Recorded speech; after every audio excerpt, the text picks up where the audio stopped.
Hi hello எல்லாருக்கும் வணக்கம். Welcome to love your knowledge channel. இன்றைக்கி நம்ம இந்த வீடியோவில் பார்க்க போகிறது ஸ்டேட் கவர்மெண்ட் பற்றி தான் பார்க்க போகிறோம். ஸோ ஆல்ரெடி பார்ட் 1 போட்டுட்டேன். ஸோ அதில் நான் இன்ட்ரடக்ஷன் கொடுத்துருப்பேன், ஓகேங்களா. ஸோ இப்போ வந்து ஸ்டேட் கவர்மெண்ட்டோட பார்ட் 2 த எக்ஸிக்யூட்டிவ். அதாவது ஸ்டேட் கவர்மெண்ட்டை வந்து 3 பிரான்ச்சஸாக பிரிச்சிருக்காங்க: எக்ஸிக்யூட்டிவ், லெஜிஸ்லேச்சர் அண்ட் ஜுடிஷியரி அப்படின்ட்டு. ஃபர்ஸ்ட் இருக்கிறதுல எக்ஸிக்யூட்டிவ்க்கு கீழே வந்து state governor, chief minister and council of ministers வருவாங்க, ஓகேங்களா. ஸோ அவங்கள ஒன் பை ஒன்னாக பார்க்கலாம், ஓகேங்களா. ஸோ ஃபர்ஸ்ட் இருக்கிறது யார்? எக்ஸிக்யூட்டிவ். இதில் கவர்னர். ஸோ கவர்னரை பற்றி தான் ஃபஸ்ட்டு பார்க்க போகிறோம். Okay, the governor is a constitutional head of the state executive. ஒரு மாநிலத்தோட அட்மினிஸ்ட்ரேஷனுக்கு, ஒரு ஸ்டேட்டோட அட்மினிஸ்ட்ரேஷனோட ஹெட் யார் அப்படின்னு பார்த்தீங்கன்னா கவர்னர் தான், ஓகேங்களா. The administration of a state is carried on in the name of governor. So ஸ்டேட்டோட அட்மினிஸ்ட்ரேஷன் எல்லாமே யார் தலைமையில் நடக்கும் அப்படின்னு பார்த்தீங்கன்னா கவர்னரோட தலைமையில் தான் நடக்கும். ஸோ எல்லா அட்மினிஸ்ட்ரேஷனும், அந்தந்த ஸ்டேட்டோட அட்மினிஸ்ட்ரேஷன் அந்தந்த ஸ்டேட் கவர்னரோட பேரில் தான் நடக்கும், ஓகேங்களா. Generally there is a separate governor in each state, but if the situation warrants so, the same person may be appointed as the governor of 2 or more states.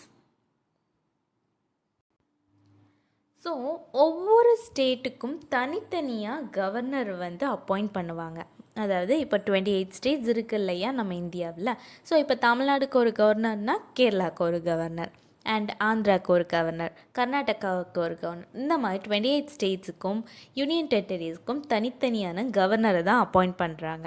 But in case of some situation, சில administrative சிச்சுவேஷன்ஸை பொறுத்து ஒரு கவர்னரையே 2 அல்லது அதற்கு மேற்பட்ட மாநிலத்துக்கு appoint பண்ணுவாங்க, ஓகேங்களா. So a governor can be appointed for 1, 2 or more states.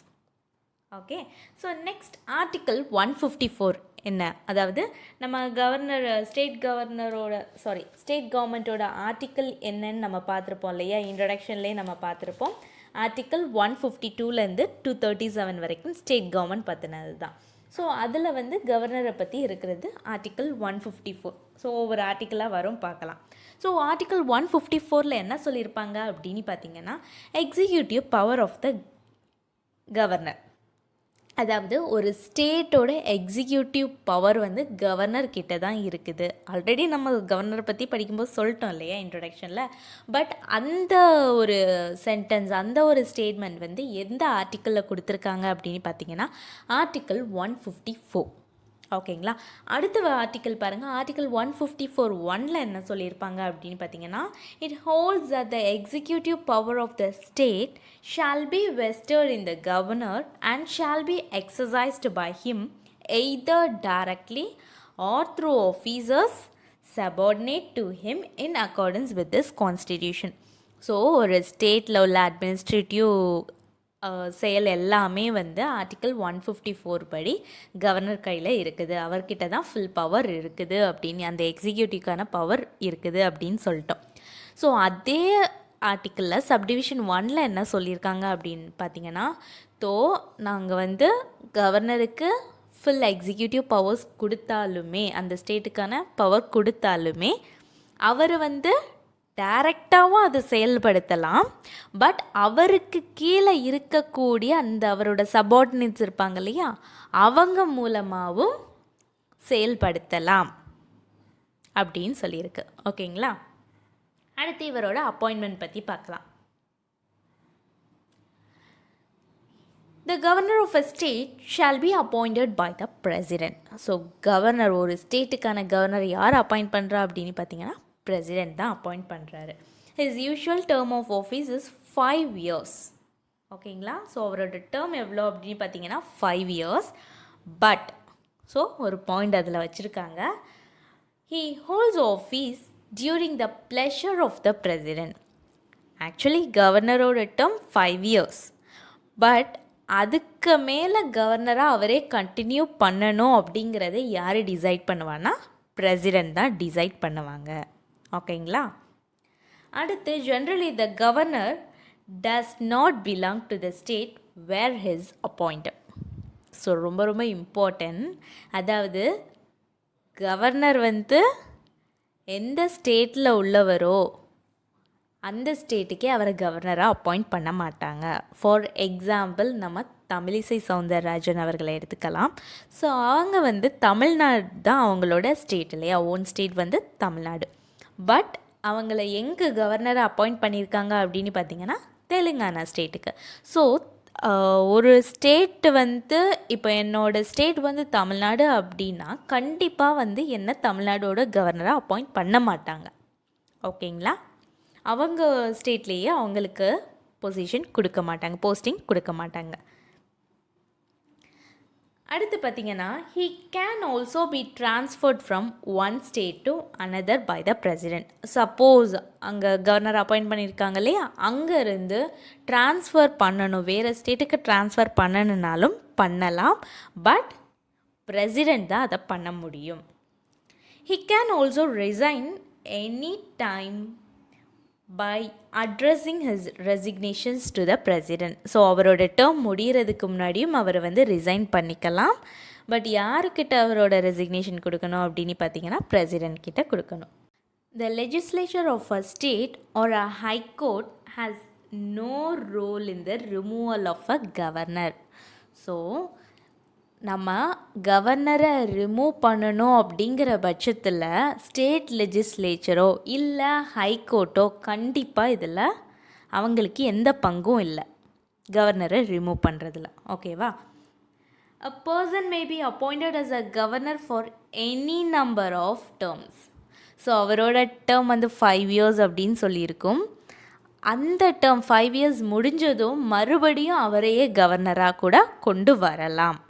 ஓகேங்களா? ஸோ எத்தனை டைம் வேணுமோ அவரை வந்து கவர்னராக எலெக்ட் பண்ணிக்கலாம், தேர்ந்தெடுத்துக்கலாம். ஓகேங்களா? 2 conventions have been set up in the matter of appointing a person as governor of a state.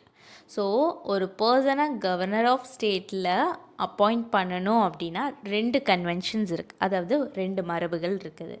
என்னென்ன அப்படின்னு பார்த்தீங்கன்னா, ஃபர்ஸ்ட் பாயிண்ட் நம்ம ஆல்ரெடி பார்த்தது போல தான், he should not be a resident of a state concerned and the state government concerned is consulted and its views are sought regarding the proposed choice.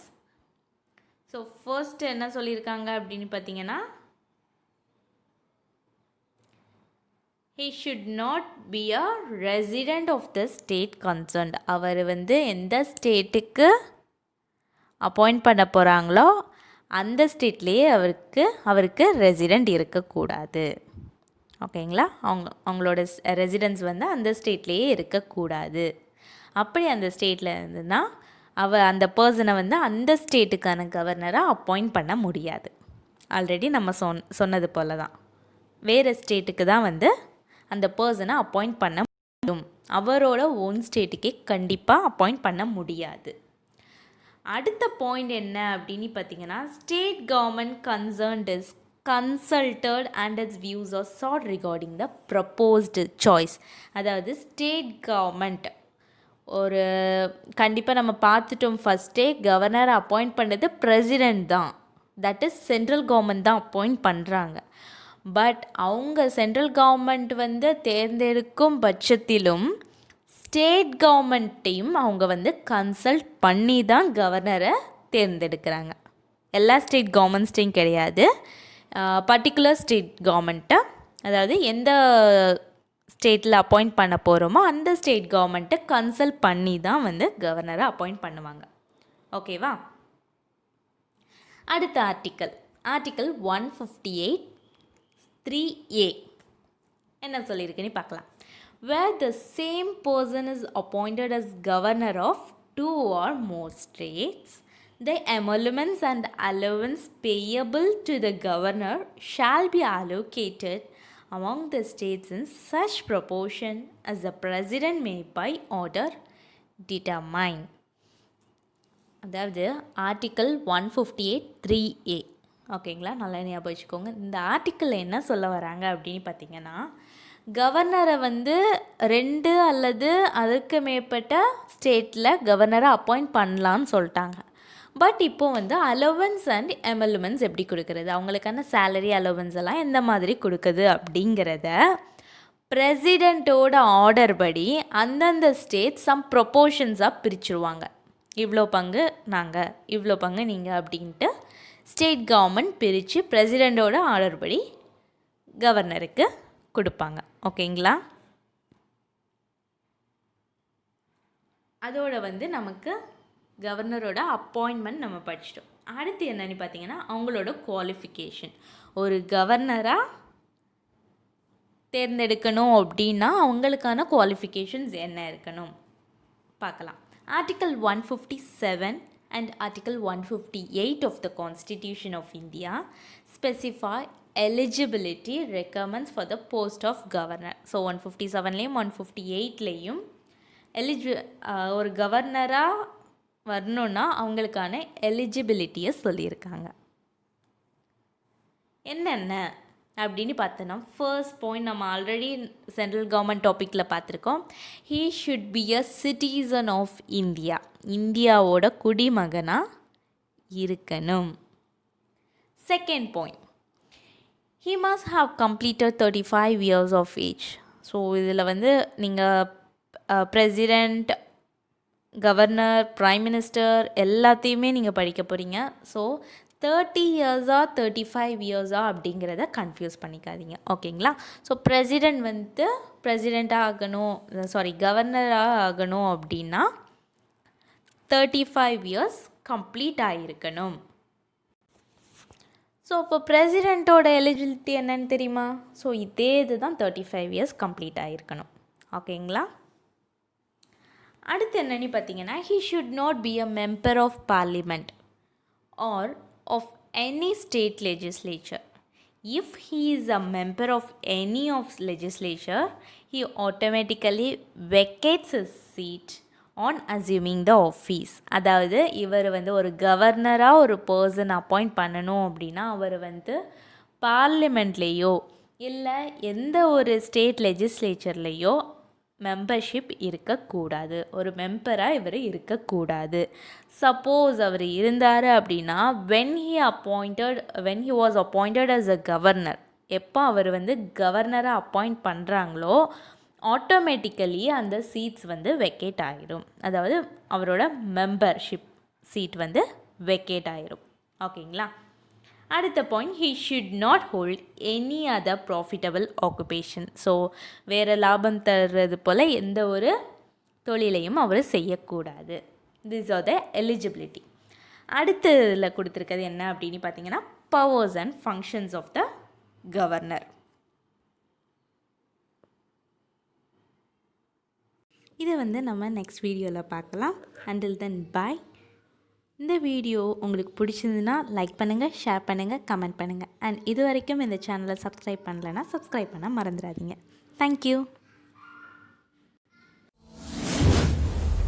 Thank you for watching.